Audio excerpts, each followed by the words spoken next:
जोजो टीवी। एक दूर राज्य में एक सुंदर राजकुमारी रहती थी। उस लाल बाल थे और उसे गुलाब के फूलों से बहुत प्यार था। हर शाम राजकुमारी अपनी छत पर जाती और फिर ताली मारती। तुरंत एक सुनहरा पंछी उसके कंधे पर चढ़ जाता। राजकुमारी के बाल लाल रोशनी के साथ चमकने लगे। जल्द ही पक्षी ने एक धुन गाना शुरू कर दिया। राजकुमारी गुलाब ने भी उसके साथ गुनगुनाना शुरू किया। सभी ने उसकी आवाज की प्रशंसा की और गहरी नींद का आनंद उठाया। इसी तरह साल बीत गए। अचानक एक दिन एक दुष्ट चुड़ैल राजकुमारी गुलाब के बारे में सुना। उससे श्राप देने का फैसला किया। मुझे वो बिल्कुल पसंद नहीं है।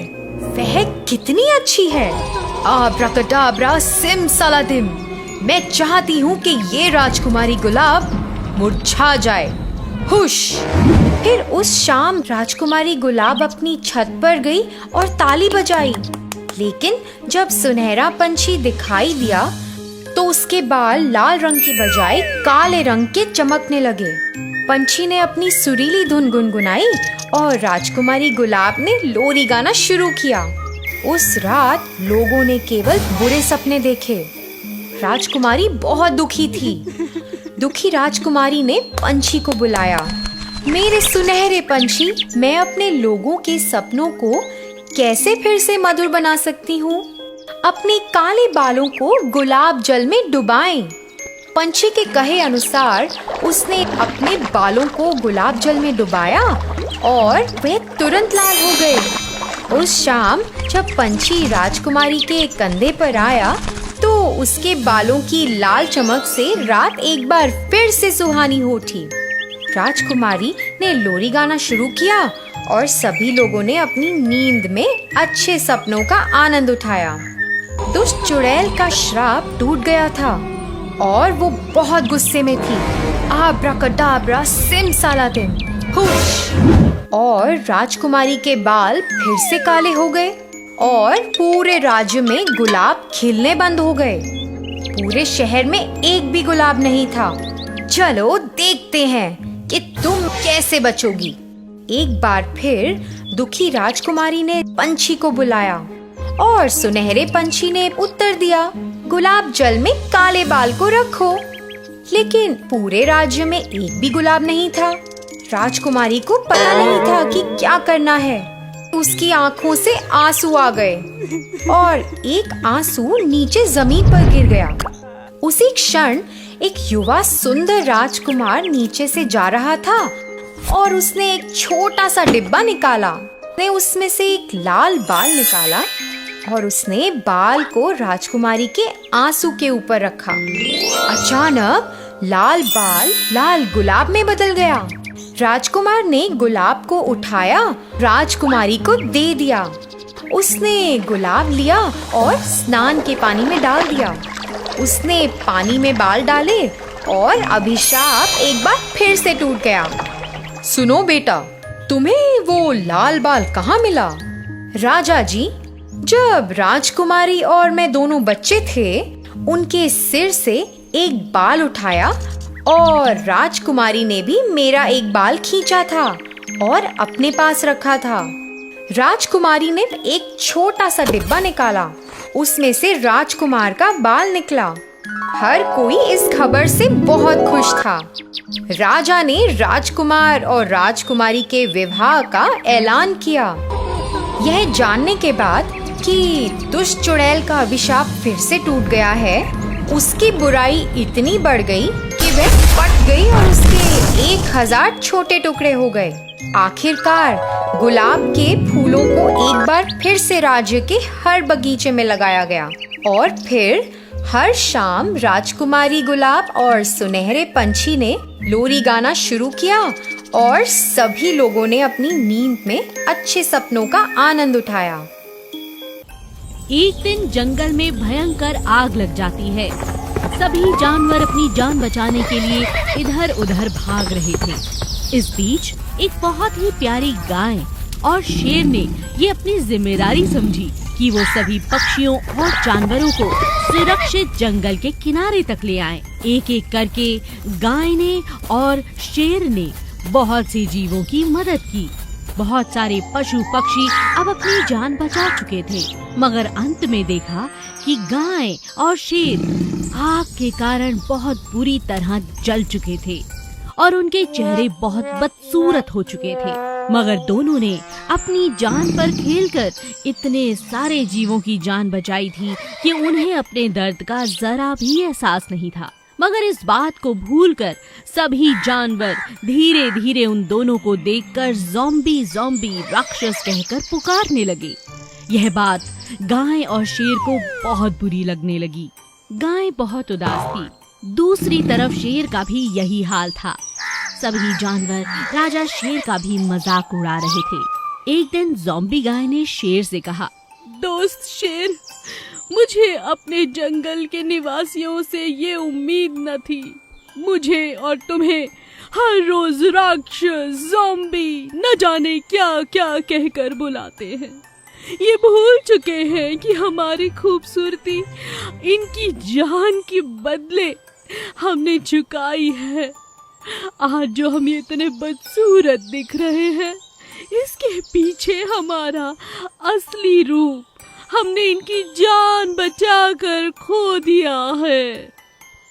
तुम ठीक कहती हो बहन, मगर इस जंगल के सभी प्राणी अब पत्थर दिल हो चुके हैं। किसी को हमारी परवाह नहीं। मैं तो कहता हूँ, चलो जंगल छोड़कर यहाँ से दूर चलते हैं। इस जंगल में अब हमारे लिए कोई जगह नहीं। ज़ॉम्बी गाय और शेर दुखी मन के साथ जंगल छोड़कर जाने का फैसला कर लेते हैं, मगर उन्हें जाते हुए एक सांप देख लेता है और सांप का मन दुखी हो जाता है। सांप ने दोनों की बातें सुन ली थी और यही बात जाकर वो सभी जंगल के जानवरों को इकट्ठा करके बताता है और कहता है, सुनो दोस्तों, आज जो मैंने देखा और सुना, मुझे बहुत अफसोस हुआ।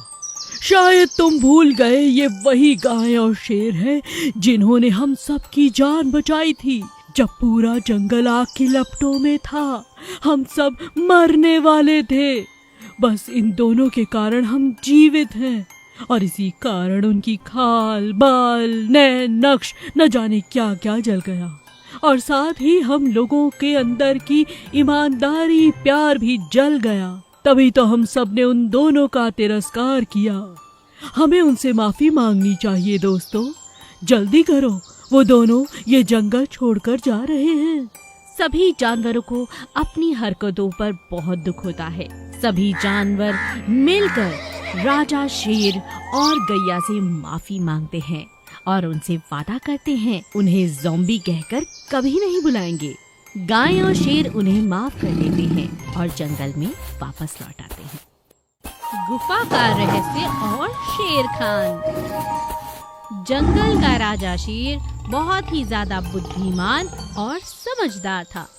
उसे अपनी प्रजा की रक्षा हमेशा से करनी आती थी, लेकिन इस बार राजा शेर के सामने एक बहुत बड़ा संकट आकर खड़ा हो चुका था। एक हफ्ते से भीषण बरसात और बादलों की गड़गड़ाहट से सभी जानवर बहुत ज्यादा परेशान हो चुके थे।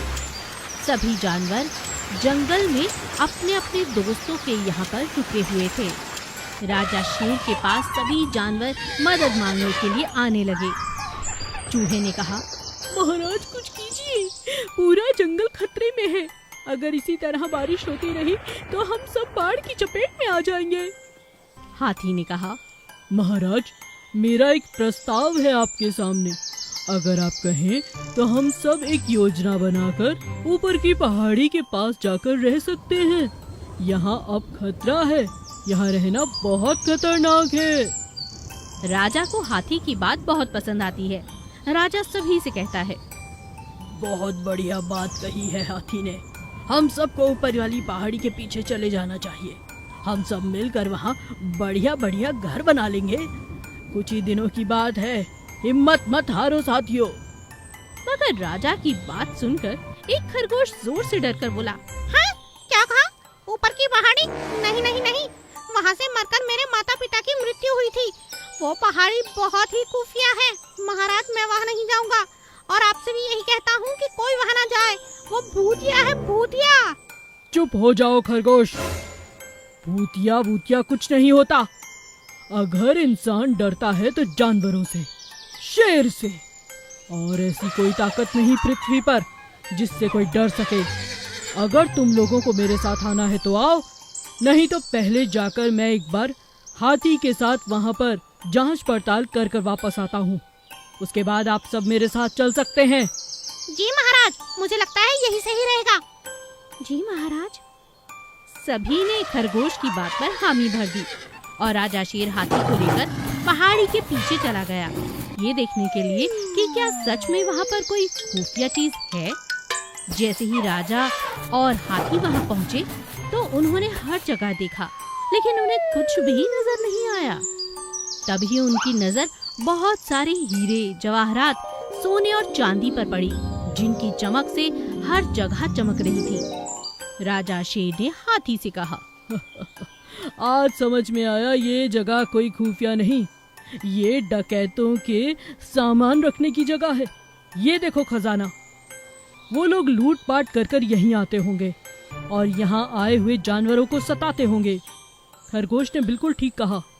चलो, आज से ये जगह अब हमारे कब्जे में है। इन बंदूकों को अपने कब्जे में ले लो और सभी जानवरों को आदेश दो कि तुरंत यहाँ आ जाएं, ताकि हम अपना जीवन बचा सकें। एक बार हमें देख लिया ना तो ये डकैत यहाँ आना बंद ही कर देंगे। और ठीक ऐसा ही हुआ।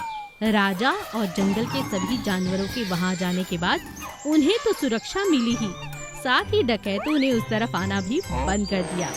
इस तरह एक समझदार राजा के होते हुए पूरी प्रजा को सुरक्षा मिली। एक समय की बात है, एक जंगल में कुएं के पास बहुत सारी मछलियों का एक छोटा सा तालाब था। मछलियाँ बहुत सालों से उसी तालाब में रहा करती थीं। तालाब के आसपास घना जंगल था, जहाँ बहुत सारे जीव जंतु मिलकर रहा करते थे। जंगल के अंदर एक रहने वाला चील जो बहुत ही खूंखार था, उसका नाम था आदि चील। आदि चील को हमेशा किसी कमजोर का शिकार करने में बहुत मजा आता था।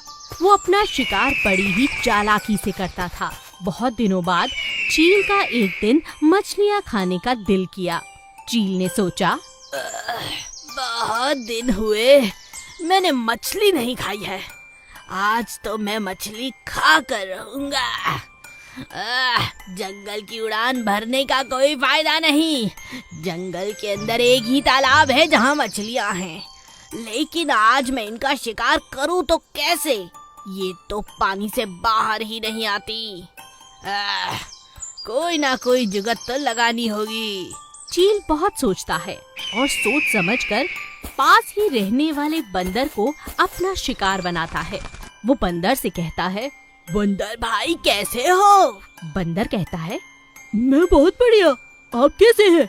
मैं आपकी क्या मदद कर सकता हूँ? आज आप मेरे घर कैसे आए?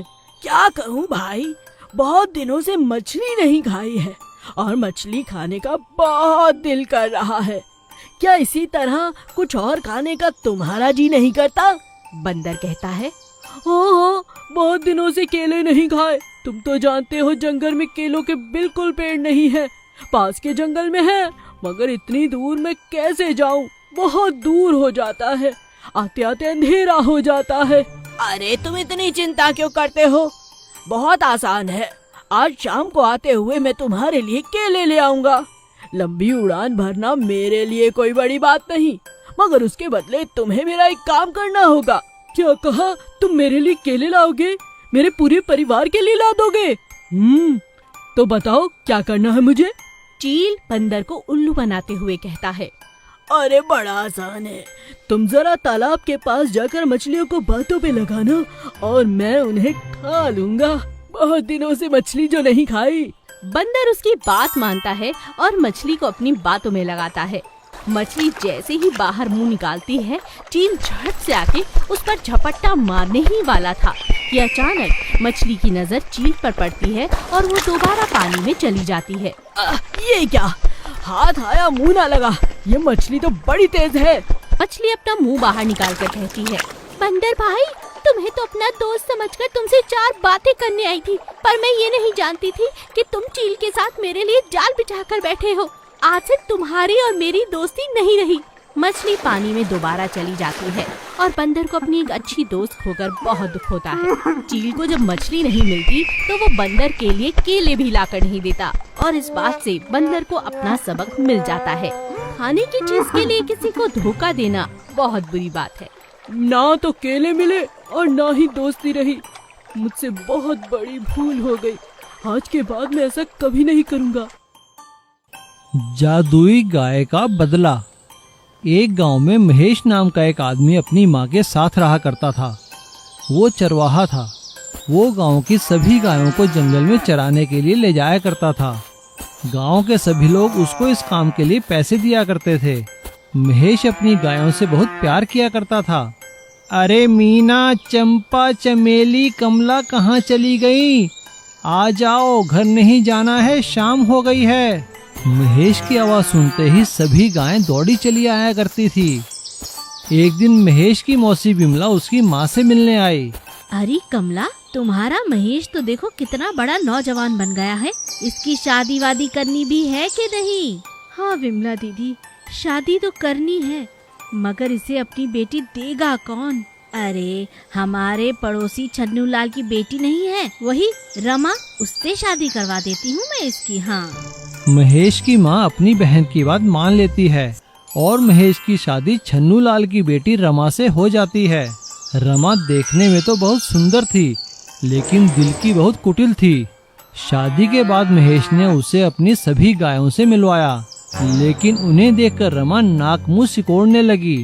क्या तुम आराम से इनके साथ साथ चलते रहते हो? इन गायों के ऊपर बैठ कर जाया करो। 2 बार चाबुक लगेगा तो भागने लगेंगी। इनके साथ सख्ती से पेश आया करो। अरे नहीं रमा, ऐसी बात नहीं है। ये सारी गायें बड़ी समझदार हैं। लेकिन रमा ने महेश की एक ना सुनी।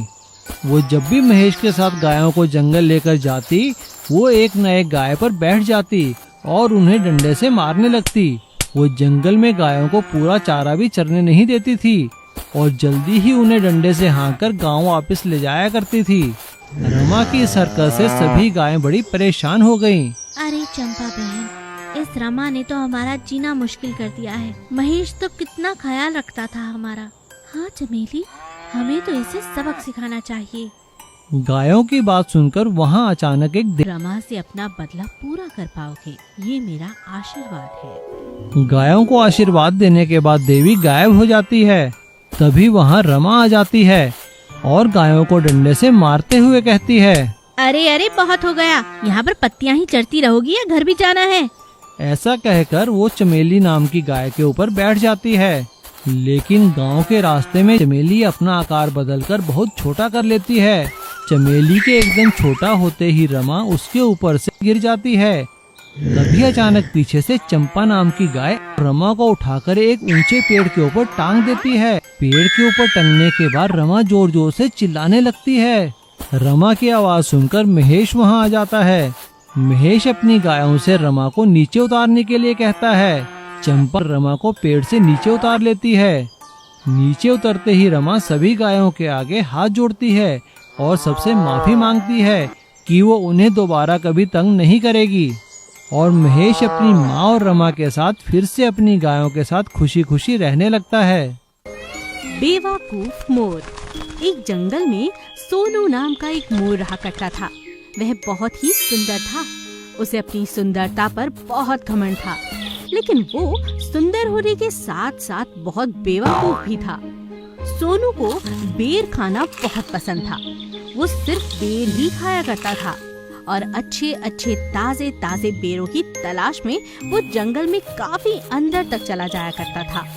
सोनू की इस आदत से उसके सभी घरवाले परेशान थे और उसे हमेशा समझाते थे। एक दिन मोर की माँ ने कहा, बेटा सोनू, तुम ये घने जंगल में मत जाया करो, वहाँ शिकारी आते हैं, तुम कभी भी उनके जाल में फंस सकते हो बेटा। मैं क्या करूँ माँ, यहाँ खाने को बेर ही नहीं है और मुझे बेर की तलाश में जंगल में ही जाना पड़ता है। सोनू किसी की बात नहीं मानता और वो बेरों की तलाश में घने जंगल में चला जाता है। वहाँ एक शिकारी ने अपना जाल फैला रखा था। मोर को देखकर वह शिकारी खुश हो जाता है। अरे वाह, आज तो मेरा भाग्य बहुत अच्छा है। देखो कितना सुंदर मोर खुद ब खुद चलकर मेरे पास आ रहा है। शिकारी ने सोनू मोर को देखते ही उसे पकड़ने के लिए जाल फेंका, लेकिन सोनू उसके जाल में ना फंसकर उसकी पकड़ से बच गया और उड़कर भागने लगा। शिकारी भी उसके पीछे भागा। अरे रुको रुको, कहाँ भाग रहे हो? तुझे तो मैं पकड़ ही लूंगा। लेकिन सोनू तब तक भागता रहा जब तक शिकारी उसकी नजर से ओझल ना हो गया। लेकिन इस भागम भाग में सोनू को पता ही नहीं लगा कि वो जंगल के किस हिस्से में आ चुका है। चलो अच्छा हुआ, जान बची। शिकारी तो अब दिखाई नहीं दे रहा। अरे लेकिन मैं यहाँ कहाँ हूँ? मुझे तो कुछ समझ नहीं आ रहा। सोनू धीरे धीरे उड़ता हुआ वहाँ से अपने घर की ओर चला, लेकिन रास्ते में खूब सारे बेरों की झाड़ियाँ देखकर उसका मन ललचाने लगा। अरे वाह, इतने मीठे बेर। चलो घर जाने से पहले खूब सारे बेर खा लेता हूँ, बहुत भूख लगी है। और सोनू निश्चिंत होकर बेर खाने लगा, लेकिन वो यह नहीं जानता था कि हवा में उड़ता हुआ एक बाज उस पर नजर रखे हुए था। अरे वाह, इतना मोटा ताजा शिकार, यह तो बेर खाने में मस्त है। यही सही समय है इसे पकड़कर खाने का।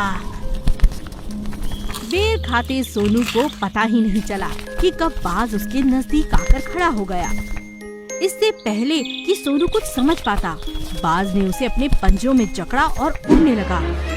छोड़ दो, मुझे छोड़ दो, मुझे छोड़ दो। लेकिन बाज ने उसकी एक ना सुनी और उसे मारकर खा गया। इस तरह सोनू को अपनी नासमझी और लालच की वजह से अपनी जान गंवानी पड़ी। विशाल मुर्गी और जानवरों का हमला। सितकपुर गांव के पास मुर्गियों का एक छोटा सा मोहल्ला था। वहाँ बहुत सारी मुर्गियाँ रहा करती थीं। कई सालों से लगातार मुर्गियों को जीवन में बहुत कठिनाइयों का सामना करना पड़ रहा था। उनकी उम्र दिन प्रतिदिन कम होती जा रही थी, लेकिन उनके पूरे इलाके में बस एक ही ऐसी मुर्गी थी जो 100 साल तक जी थी। उसकी बड़ी सी मूर्ति बनवाने का निर्णय लिया गया। सभी मुर्गियों ने मिलकर उस बड़ी विशाल मूर्ति को बनाया और उसकी पूजा अर्चना करनी शुरू कर दी। सोना मुर्गी मोना मुर्गी से कहती है, बहन, मूर्ति कितनी खूबसूरत लग रही है ना। मैं तो दिन रात इस मूर्ति के आगे यही दुआ करती हूँ कि काश हम सब की उम्र भी 100 साल हो जाए। हाँ बहन, ये तो तूने बिल्कुल ठीक कहा। आए दिन हमारी बहनें मर जाती हैं। हमारा जीवन दिन प्रतिदिन कम होता जा रहा है। ये भगवान समान मुर्गी है जिसने 100 साल का जीवन जिया है। ना जाने इन पर कितने कष्ट आए होंगे, लेकिन फिर भी इन्होंने हार नहीं मानी। तुम ठीक कहती हो मोना। चलो अब घर चलते हैं। मुर्गियों की पूरी बस्ती अब बहुत खुश थी। वो दिन रात अपने अपने कामों में लगे रहते, अपने घर का ख्याल रखते और सुबह शाम बड़ी मूर्ति की पूजा करते। लेकिन अब मूर्ति इतनी विशाल हो चुकी थी कि जानवरों को भी उस मूर्ति के दर्शन जंगल में बैठे बैठे ही हो जाते थे। एक दिन एक हाथी ने चूहों से कहा, अरे अरे अरे, तुम्हें क्या पता आसपास क्या चल रहा है? आजकल एक बड़ी सी मुर्गी की मूर्ति तो यूं ही दिख जाती है पेड़ों में झांककर। चाहो तो आओ मेरी पीठ पर बैठो, मैं तुम्हें दिखाता हूँ। चूहा हाथी से कहता है। क्या कहा? मुर्गी इतनी विशाल? हाथी भाई, तुम्हारा दिमाग खराब है। मुर्गियाँ तो जरा जरा सी होती हैं। हाँ माना हमसे बड़ी होती हैं, लेकिन तुमसे बड़ी नहीं होती। अरे मैं भी वही कह रहा हूँ बुद्धू, ये एक विशाल मुर्गी है। या तो मूर्ति है या फिर राक्षस मुर्गी। और अगर ये मूर्ति है तब तो कोई बात नहीं, लेकिन अगर ये राक्षस हुई तो हमारा जीवन खतरे में है, याद रखना। चूहा भी घबरा जाता है और हाथी के सर पर चढ़कर दूर से देखता है और कहता है, अरे नहीं नहीं, ये विशाल मुर्गी तो रात को हमें खा ही जाएगी। चलो इस पर हमला किया जाए। हाथी और चूहा जंगल के सभी जानवरों को ये खबर देते हैं। सभी जानवर अपने अपने हथियारों को लेकर बड़ी मुर्गी के पास पहुंचते हैं और उस पर हमला कर देते हैं। यह देखकर बस्ती की सभी मुर्गियां बाहर आ जाती हैं और शोर मचाने लगती हैं। ये क्या, बचाओ बचाओ, ये तुम लोग क्या कर रहे हो? अरे ये विशाल मुर्गी, तुम्हें इससे डर नहीं लगता? कल को तुम्हें खा गई तो? अरे मूर्ख हाथी, ये मूर्ति है, ये हमारे लिए भगवान के समान है। क्या तुम नहीं जानते, कोई भी मुर्गी ज्यादा दिन नहीं जी पाती, पर जानते हो ये मुर्गी 100 साल तक जी है, इसीलिए उसकी याद में हमने ये मूर्ति बनाई है। हमारी जरा सी खुशी तुमसे देखी नहीं जाती क्या?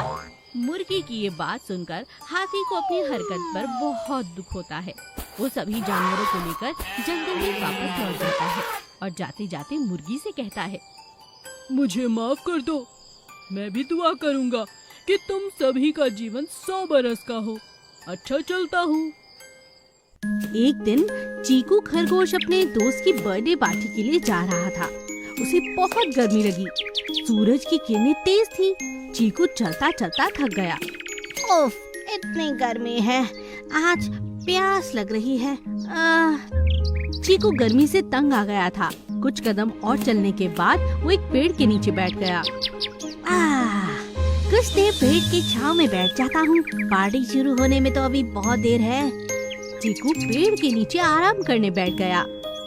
अचानक उसकी आंख लग गई। तभी अचानक उसे एक जोर की आवाज सुनाई दी, मानो कुछ हिल रहा हो। उसने जैसे ही आंख खोली तो उसने बादलों की तरफ देखा। सूरज सीधा दिखाई दे रहा था। ऐसा लग रहा था जैसे मानो आसमान में छेद हो गया हो। अरे ये क्या, लगता है आसमान फट गया है, बचाओ बचाओ। चीकू तेजी से भागा।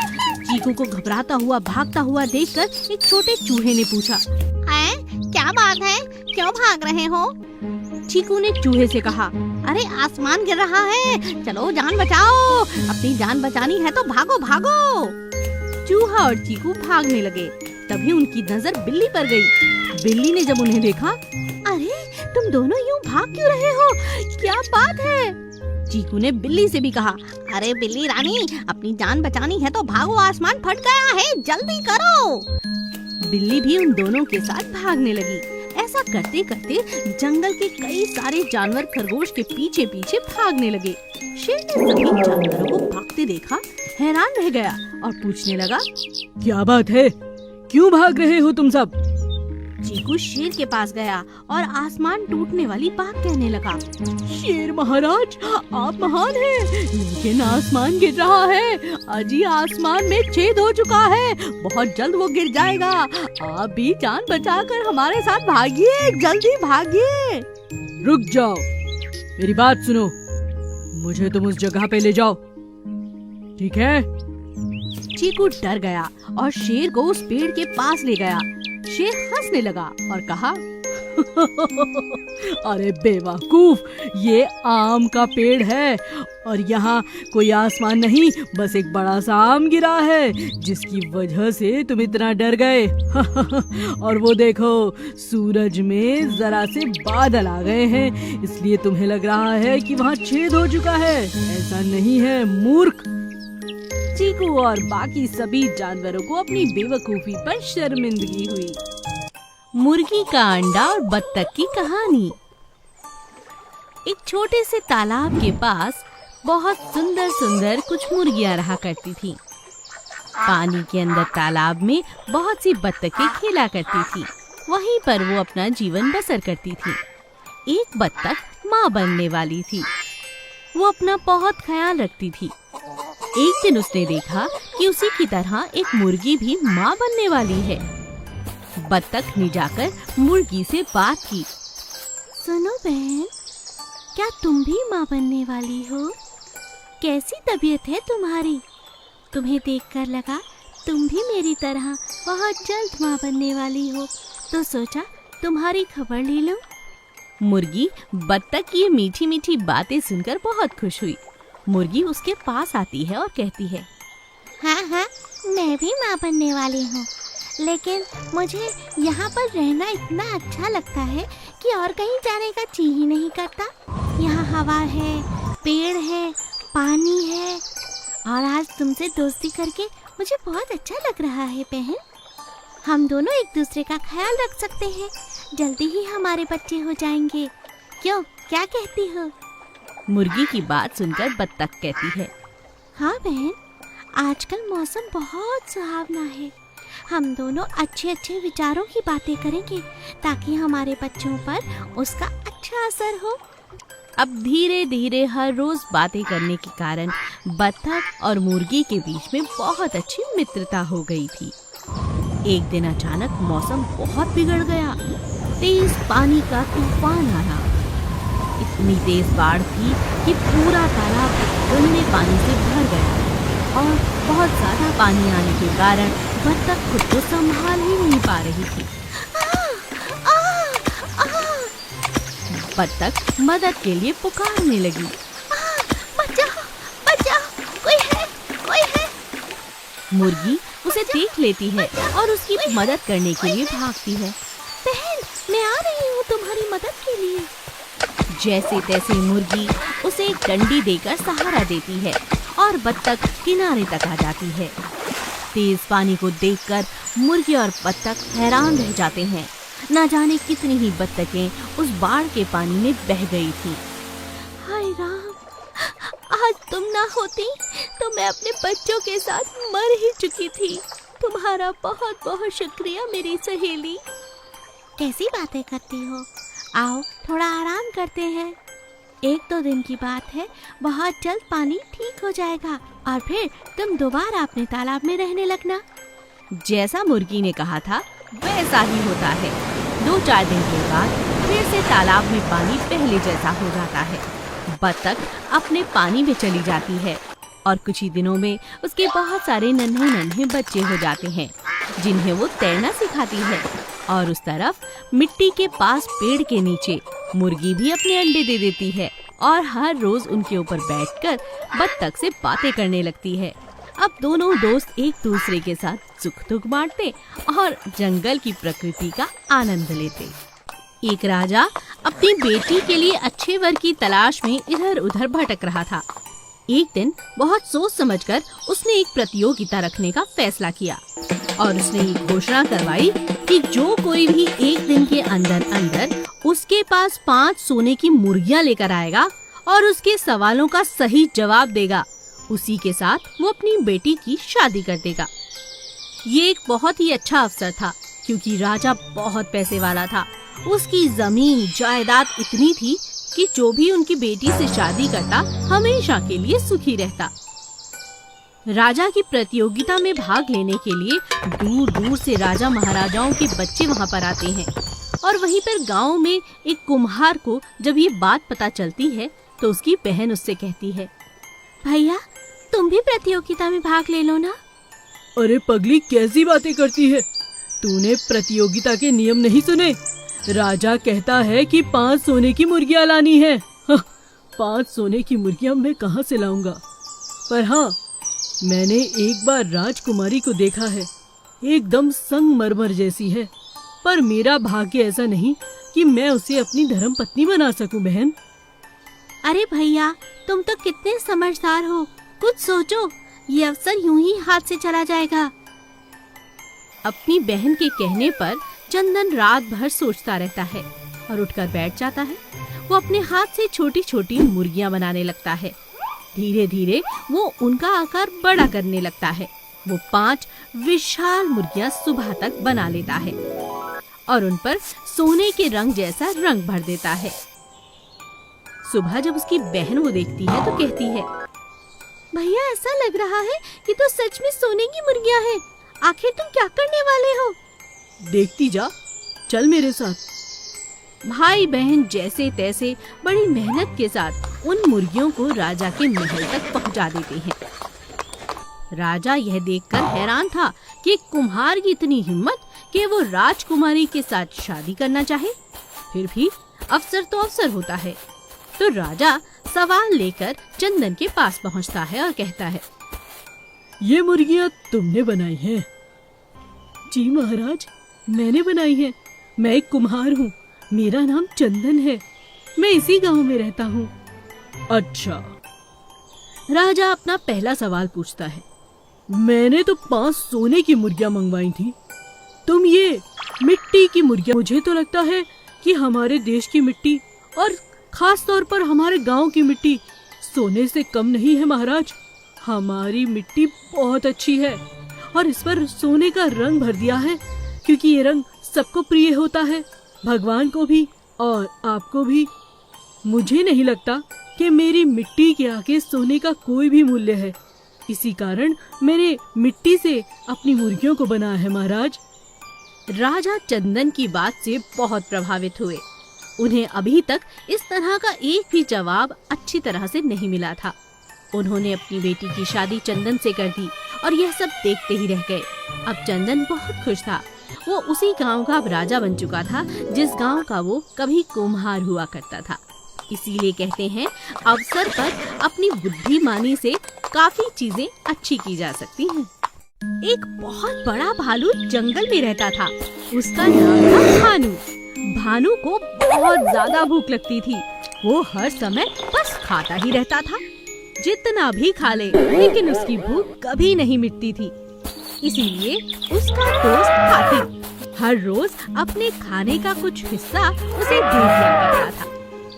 ये लो, आज तुम्हारे लिए केले लाया हूँ, बहुत मीठे हैं, लो खाओ, फिर साथ में सैर पर चलते हैं दोस्त। भानु जी भर के केले खाता है और फिर हाथी के साथ सैर के लिए निकल जाता है। रास्ते में भानु भालू को फिर से भूख लग जाती है। अरे मुझे तो फिर भूख लग गई दोस्त, बहुत भूख लगी है, क्या करूं?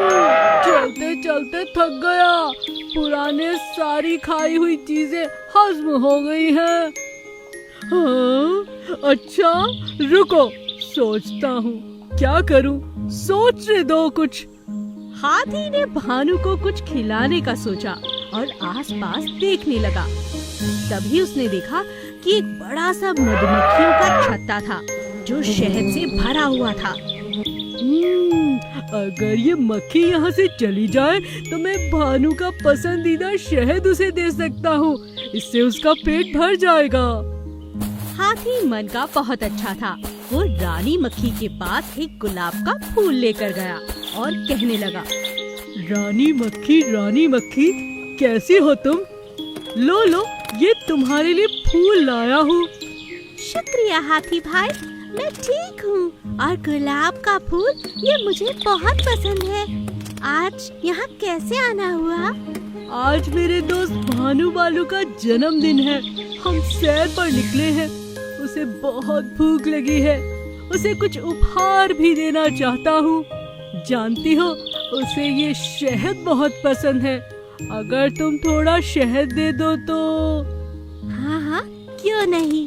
और एक बात कहूँ, ये तो तुम्हारी दोस्ती है। भालू का जन्मदिन तो 3 महीने पहले था, उसने मुझे बताया था। ये लो शहद, दे दो अपने दोस्त को। हाथी बहुत खुश हो जाता है, मधुमक्खी को शुक्रिया अदा करता है और भागा भागा भालू के पास जाता है। ये लो दोस्त, ले आया शहद, जी भर के खाओ। दोनों दोस्त खूब खाते हैं और खूब हंसते हैं। सुनीता के आंगन में एक बहुत प्यारा पेड़ था, जहाँ बहुत प्यारी सी चिड़िया रहा करती थी। चिड़िया बहुत जल्द अंडे देने वाली थी। एक दिन सुबह उठकर सुनीता ने देखा कि चिड़िया ने 3 अंडे दिए हैं। अरे माँ देखो, हमारे पेड़ पर चिड़िया ने अंडे दिए हैं। अरे वाह, सच क्या? सुनीता की माँ और सुनीता अंडों को देखकर बहुत खुश होती हैं। अरे वाह, कितनी प्यारी माँ है ये छोटी सी चिड़िया। अरे सुनीता बेटा, तू देर हो जाएगी, स्कूल चली जा। हैं, शाम को आकर चिड़िया से बातें करना, ठीक है? माँ तुम इसका ख्याल रखना, इसे दाना और पानी जरूर देना। हाँ हाँ, दे दूंगी। चल स्कूल चली जा बिटिया, देर हो रही है। सुनीता स्कूल चली जाती है। जब वो लौटकर घर आती है तो जोर से चिल्लाती है, माँ, माँ, माँ। अरे अरे क्यों शोर मचा रही है सुनीता, बात क्या है बिटिया? अरे घर में घुसी नहीं कि रोना शुरू? अरे कुछ बोलेगी या रोती रहेगी? माँ देखो ना, सुबह चिड़िया ने 3 अंडे दिए थे, अब एक भी नहीं है। क्या कहा? अरे बिटिया, मैंने तो इसे दाना पानी सब दिया था, लेकिन ये अंडे कहाँ गए? अरे अरे, मुझे याद आया, दाना देना भूल गई थी, सिर्फ पानी दिया था बिटिया। लगता है कोई चील आकर अंडे खा गया। माँ तुमने ऐसा क्यों किया? चील ऐसा ही करता है, तुम तो जानती हो ना। वो देखो चिड़िया रो रही है। चिड़िया सिसक सिसक कर अपने अंडों की याद में रो रही थी। यह देखकर सुनीता और उसकी माँ दुखी हो जाते हैं। सुनीता की माँ सुनीता से वादा करती है, अरे मुझे माफ कर दे बिटिया, घर के काम काज में दाना डालना भूल गई। मुझे लगा अभी देती हूँ, मैंने तो दाने निकाल कर भी रखे थे, बस देना भूल गई बिटिया। तू चिंता ना कर, अगली बार जब ये अंडे देगी ना, मैं इसका बहुत ख्याल रखूंगी। हाँ पक्का ना माँ? हाँ पक्का। कई दिन बीत जाते हैं। एक बार फिर चिड़िया 5 अंडे देती है। इस बार सुनीता की माँ सुनीता से कहती है, अरे देख सुनीता, तेरी चिड़िया ने 5 अंडे दिए हैं मुन्नी। भाई इस बार तो मैं बहुत ध्यान रखने वाली हूँ, सारा काम बाद में निपटेगा, पहले अंडों का ख्याल रखूंगी। चल तू स्कूल चली जा। हाँ? सुनीता स्कूल चली जाती है।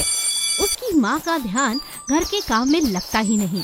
सुनीता की माँ सुनीता के रंगों की डब्बी देखती है और उसके दिमाग में एक विचार आता है। वो सभी रंगों को अलग अलग रंग से रंग देती है और अपने घर के अंदर रख देती है। अब चिड़िया रोज खिड़की के पास आती है और अंडों पर बैठ जाती है। शाम को जब सुनीता घर आई और अंडों को अपने घर के भीतर रंगीन हालत में पाया तो उसने अपनी माँ से पूछा, माँ ये क्या, तुमने घर के अंदर ही अंडे रख दिए और ये रंगीन कैसे हुए माँ? अरे बिटिया, इस बार का वादा पक्का है।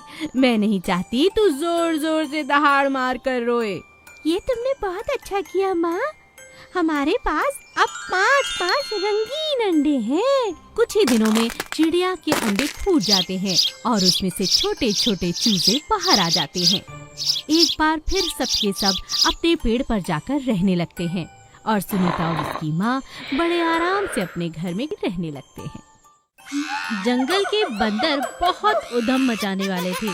उन्हें हर किसी के घर में बना हुआ खाना चुराकर खाना बहुत ही अच्छा लगता था। उसी गांव में 4 गायें बहने रहा करती थीं, जिनका दूध बहुत ही स्वादिष्ट था। गैया अपने दूध से बहुत सारी नई नई तरह की मिठाइयाँ बनाती, लड्डू बनाती और अपने आस पड़ोस के लोगों को बांट देती। लेकिन उससे पहले वो जब भी मिठाई बनाती हमेशा बंदरों को जरूर खिलाती, क्योंकि बंदरों को मिठाई खाना बहुत अच्छा लगता था। लेकिन आदत से मजबूर होने के कारण जंगल के बंदर इस बार गाय की बनी हुई मिठाइयों की बहुत ज्यादा खुशबू आ जाने के कारण अपने आप को रोक नहीं सके और एक योजना बनाने लगे।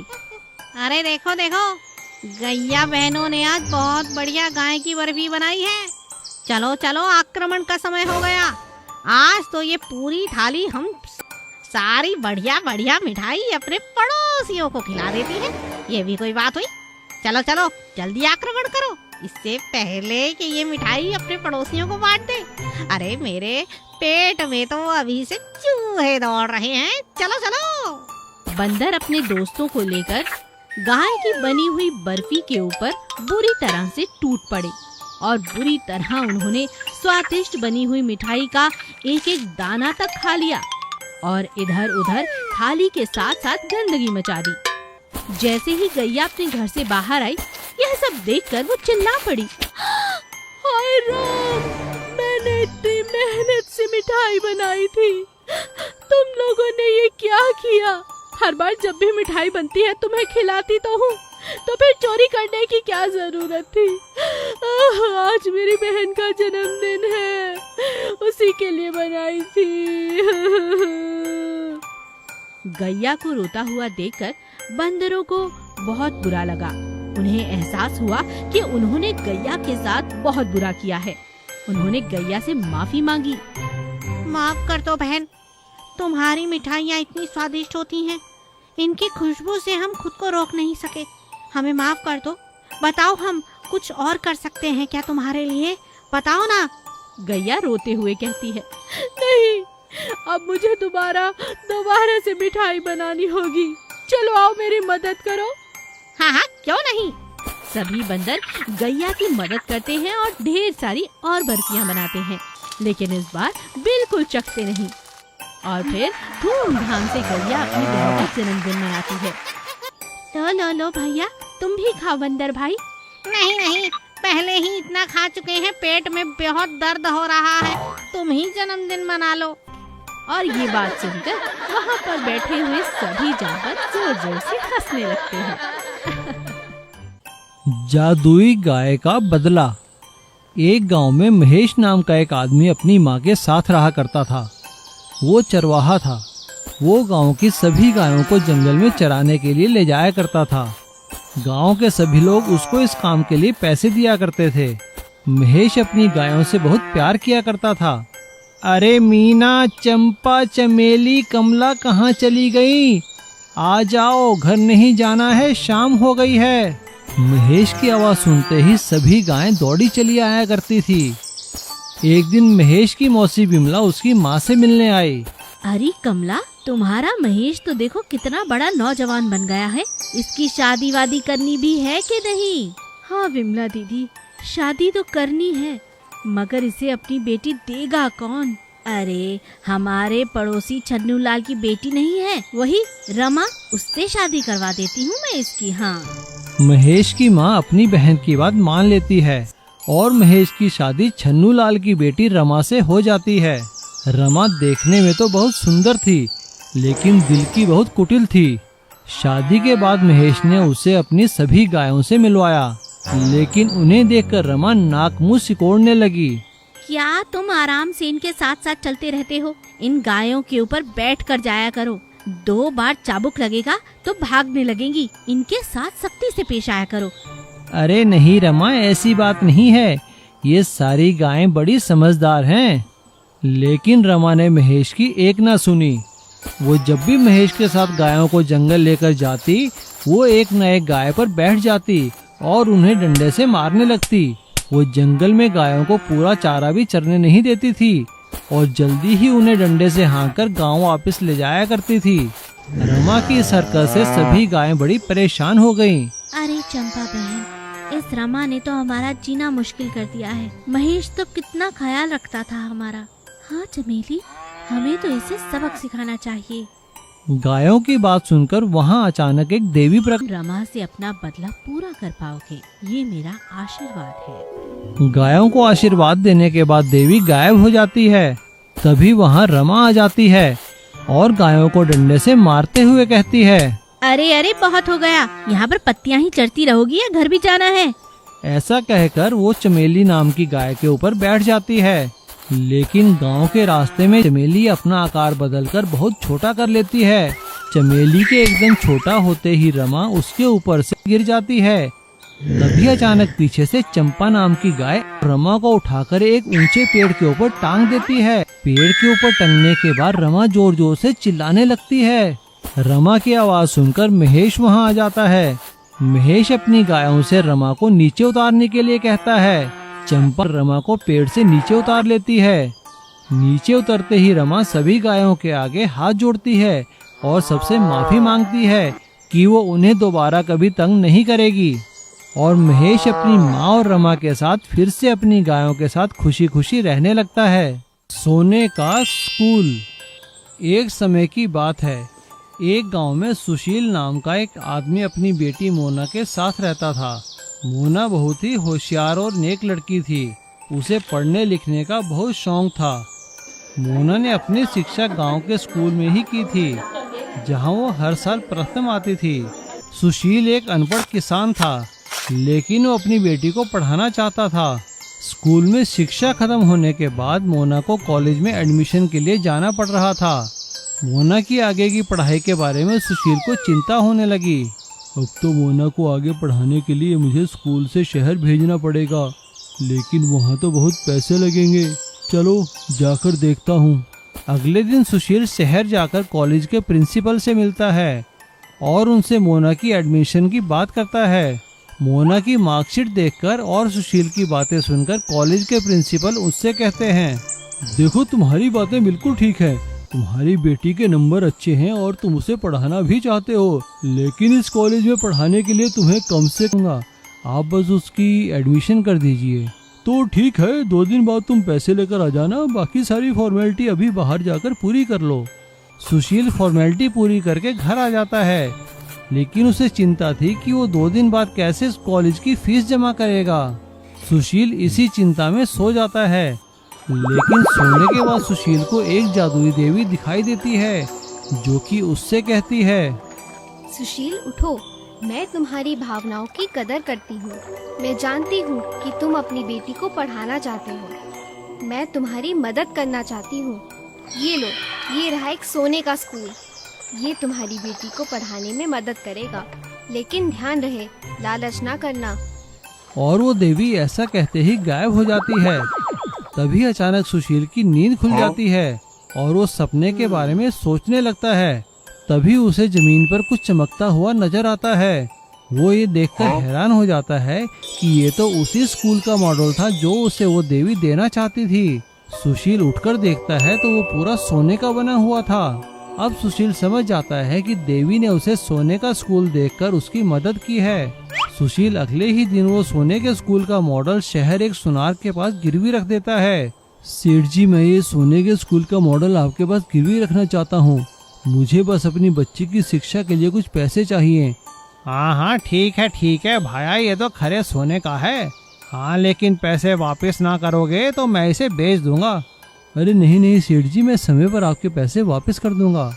और इस तरह सोने के स्कूल से मिले पैसों से वो अपनी बेटी की शहर के कॉलेज में एडमिशन करवा देता है और बड़ी मेहनत करके जल्दी ही सुनार के पैसे वापस कर देता है और वो सोने का स्कूल वापस लेकर अपने घर में सजा देता है।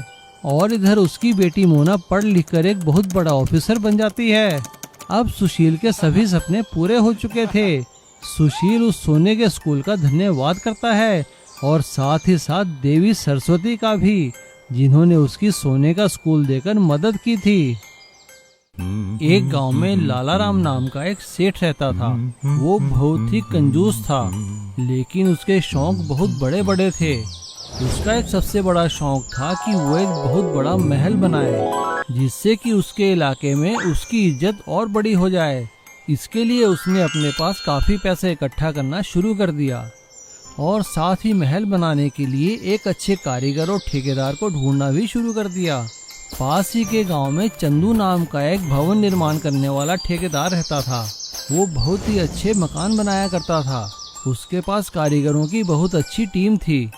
लालाराम एक दिन चंदू के पास गया। अरे भाई चंदू, तुम्हारा बहुत नाम सुना है हमने, क्या तुम मेरे लिए काम करोगे?